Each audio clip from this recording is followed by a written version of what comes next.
It's 2 o'clock in the morning on the East Coast, and I can't sleep. My neck has really been bothering me a lot, so I decided to take a look at some of the comments people are making on my podcast, some of the different subjects that we've been talking about lately. One of them, of course, was the terrible fires out in California and all the different conspiracy theories and why was water diverted? Why were fire hydrants not operating? Why were 60 fire trucks pulled over at the point of entry in California? They were sent down very graciously from Oregon, and they were stopped. They were told that the vehicles were not properly California smog checked. So I'm here with Kitty. That's Miger. And we're sitting up and we're very distraught over something that keeps coming back to me about this situation. So we have Canadian firefighting planes, amazing planes. They can skim right on the lake and the river and so on, and fill back up with water and just keep going up and dropping it, up and dropping it. And so we didn't have reservoirs that had the water in them. They were somehow left empty. And we have incredible helicopters that can dip down these big tanks, and I'm not going to get into all the science, but they use helicopters, fill them up with water, and drop them on the fire. Here's a news flash, everybody. Fires don't care or know the difference between fresh water and salt water. They don't know the difference. We're not talking about, some of the Palisades comes all the way down to the ocean, but a vast majority of what we're talking about is up this hill that goes up towards Mulholland Drive. And I lived up in that area. A lot of these fires were raging thousands and thousands of yards away from the ocean. But in the fires that burned along the Pacific Coast Highway, let me take a look at that word again now, that phrase, Pacific Coast Highway. So the PCH runs, and then there's a hill that goes up and goes way up in Malibu. But on the other side, the water side of PCH, are buildings, businesses, houses, residences, blah, blah, blah, blah, blah. All of those burnt down, burnt to the ground. And there was no water to fight them. They're on the water. The houses, you can spit out your back door into the water. You look out from your patio. Some of them have beaches that you walk down stairs and you're on the Pacific Ocean. So these amazing firefighters who put their lives and limb up every day to go out there and battle for us and save our property and our lives could have thrown a hose, if they were properly equipped, right into the Pacific Ocean, which, by the way, here's a newsflash, it's not going to run out of water anytime soon because of a fire in Malibu. So you have to ask yourself, this begs the question, why didn't they use ocean water to fight the fire?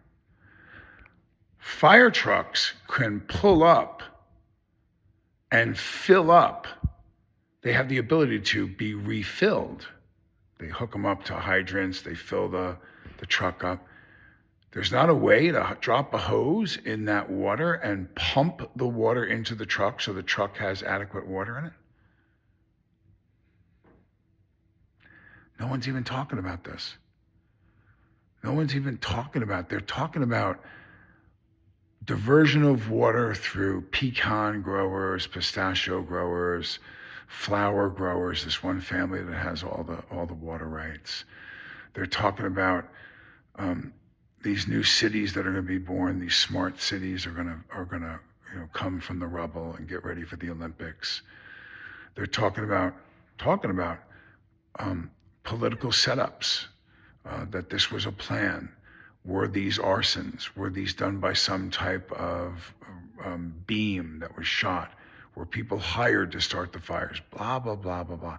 There's a lot of conversations going on about this. But the one that bothered me as someone who lived in Southern California for over 25 years Why didn't we use the ocean water? Why, if there was water not being diverted into these reservoirs, if these reservoirs weren't for drinking, why don't we just pump them up with ocean water anyway, just to have them there, just in case there was a fire? I mean, this is not the first fires we're looking at in Malibu. I lived in Santa Barbara. We had the Tea Party fire, and we had the mudslides. And with Malibu, I've been evacuated when I lived there 3 different times. I think in the 25 I was evacuated 3 times. Now, this is not something new. This is not something new.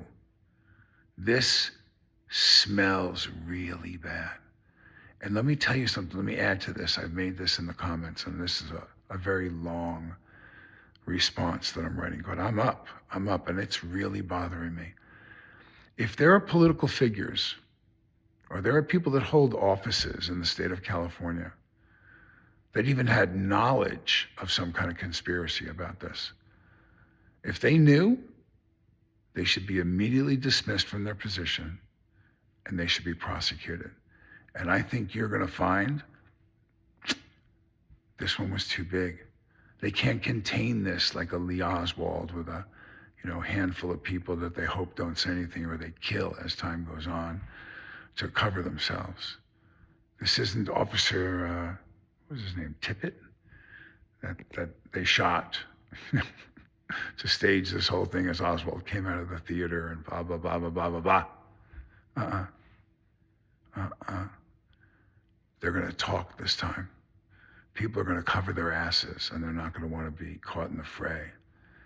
And now they've done it not to just weak, lower middle class and below the socioeconomic poverty line, that they're going to get away with this. They're not putting a stadium in and screwing a bunch of people over that don't have a big enough voice. They canceled the insurance, and there's going to be people that have a lot of dough are going to be pissed. It's going to come out. Someone's going to talk. Or they're going to start killing those people. There's lots of big politicians over the years, in the last 30 years, that have wiped out the trail. Strange heart attacks and suicides and cars that careened off of highways on turns that they made for 30 years. But this day, when they were about to testify against a former president or a first lady or whoever it is, they ended up, in a body bag with PCH or whatever the hell it was. This is going to come out. People are going to talk. And we're going to find out just how deep and sinister this one really was. Get ready. That's my opinion. Of course, I need to put this disclaimer on now, because I keep getting warned about my opinions, and that I state them as their facts. I am basing this on information that I've been able to acquire online, and this is my opinion. I'm not saying that I know that anyone has done any impropriety yet. I'm saying a lot of people are pointing fingers right now, and there's a lot of things that just don't make any sense to me. And and I'm going to make this go a little longer. I want to tell you something. You know what really saddens me? What really saddens me is that we accept it now. That they are the people that are behind these types of covert operations, these huge financial gains and political interests. But they sit in a room and they go, yeah, they're not going to do anything. What are they going to do? They're going to get Fredo, Louie, Harry, and Gary. Those guys might get in a little trouble. I don't know. We'll get them stock options, and we'll send them off to Iceland. They'll live a nice life. They'll be okay. I mean, it's just dumbfounding to me what we accept. That we watch news and then it gets proven to be absolutely not true, and we don't call for the hanging of the people that were responsible for misleading us and telling us that somebody else did it, or somebody did something that was absolutely not true. They tried to do it to lie to you and deceive you, so you would vote a different way, or you would, think a different way, whatever it is, with no ramifications. No one yells out anymore how terrible that is. No one does. Look at where we are as a society right now, what we're willing to accept. They're banking on that. Whether you agree, whether it was wrong, whether whatever happened January 6th, but this country has had a lot of uprisings before against Great Britain, against, the French, against, lots of different wars and battles and very short term too. But we have gotten, taken it to the streets before because we had to, because we weren't going to accept that kind of persecution. And I'm not suggesting we should do that right now. I'm not. But I'm going to tell you something right now. If we find out that politicians knew and intentionally even had knowledge or intentionally were involved in the starting of those fires with a plan, a financial real estate play, how is that person ever not immediately, once sufficient proof comes out, is not removed from office and put in prison for the rest of their life? I think these people know that's not going to happen. I think these people are willing to, how much can you prove? Will you really, and even if, I was taken out of office, I stand to make $30 billion on the deal, and I don't care. I'm going to do it because I'm definitely not going to go to prison. I'm not going to go to jail. These are decisions I made under the cloak of being a politician, and I had no knowledge of the fact that they were actually going to start a fire. I didn't know that when I bought the stock. We accept it. We accept it even after we prove it. We prove beyond the shadow of a doubt. We absolutely prove some of the things that these men and women do. And they're banking on the fact that you're not going to do a damn thing about it. You're not going to do anything substantial about it. They're just going to plow you over, and they're going to take what they want while you accept it. One of the reasons why I do this podcast, one of the reasons why I take the time and I have, because I have a conscience. I know a lot of these people. I've met these people. Some of them I didn't like the second I met them. Some of them I bought their story, and I supported them and became very disappointed. And some of them are the real deal, and they're out there to fight for us. And they're not going to accept it. Are any of them perfect? No. But we're talking about some really sinister stuff now. We're talking about murder. We're talking about a land grab of unprecedented. This is how we took everything from the Indians when we got here. I mean, this is just awful, awful stuff with no regard for anything that is godly at all. And there will be my last comment. Where does God fit into this for you?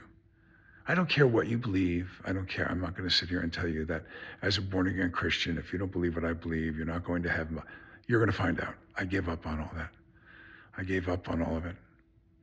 But where does your God fit into what is now becoming more than possible that there's some sinister conspiratorial things that happened in reference to this fire that need to be thoroughly investigated? We're not even talking about that. The fires are still burning. They're just not burning $1 million and $50 million mansions down to make a bunch of news. Those fires aren't out yet. No one's talking about it anymore because it's not affecting anybody that has a lot of dough. And no one cares about those people. They don't. We're accepting it. We accept this in our lives now. We accept that people shoot at our presidents. We accept that people make vaccines that they know have things in them that could be detrimental to your health. We accept the fact that people intentionally leak diseases and viruses in an effort to infect and kill you so they can sell their products that they claim will stop you from dying. For financial gain, they murder citizens of this country. Now that's what I've read. That's what it looks like has happened. So let me again make sure I say, I do not have the 100% proof that that's true. But boy, it sounds a lot like there are people that knew about this. It sounds like it. We're not really doing anything about it. People are still getting the shots. People are getting ready for the bird flu to kick up, which, by the way, very well could be the big pandemic because they had a test run already with COVID. They ran COVID, and enough of you took that shot to make billions and billions and billions and billions and billions of dollars for pharmaceutical companies and individuals.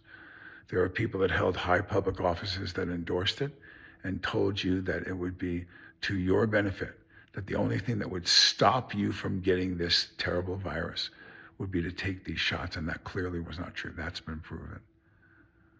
So, what are we going to do? How do we make the statement that we're not going to accept this anymore? Because the one thing they are afraid of are the numbers. They don't have the numbers. They'll burn your houses down if they're guilty. They'll spread diseases. Bill Gates is talking about how he can manage the number of people, that we can trim that number down to 4 billion by year so-and-so. Trim down the number of the population of the world? That sounds like genocide to me. I mean, isn't that what's being implied? I'm not sure. But there are forces out there that are guaranteeing themselves. They're betting against you. We need to change that. And to answer from my side about the God question, I don't see God in any of this right now. I pray to him, I ask him for the knowledge, for the strength to go against the people in my business, a vast majority of them, by making these types of posts I am. The content and the material that we work on. I don't see God in it. And I know he wants me to work hard, and I know he wants me to support him and profess my faith. So if you believe in God, we need to take a stand. We need to take a stand about what's going on in this country right now, or we're going to lose the whole country for sure. I hope the new administration and guys like RFK and people that are, really, I believe, advocates for making America great again, and health and God can turn this around a little bit. But it's got to come from us. It has to come from us. We need to do something about where we are. Where we've been, you can't do much about, but where we're going, you can. And if we make a stand together and put God first, we'll be okay. Was going to do like a 1-minute post, and now I'm coming up on 18 minutes. I'm sure you've had enough. God bless you.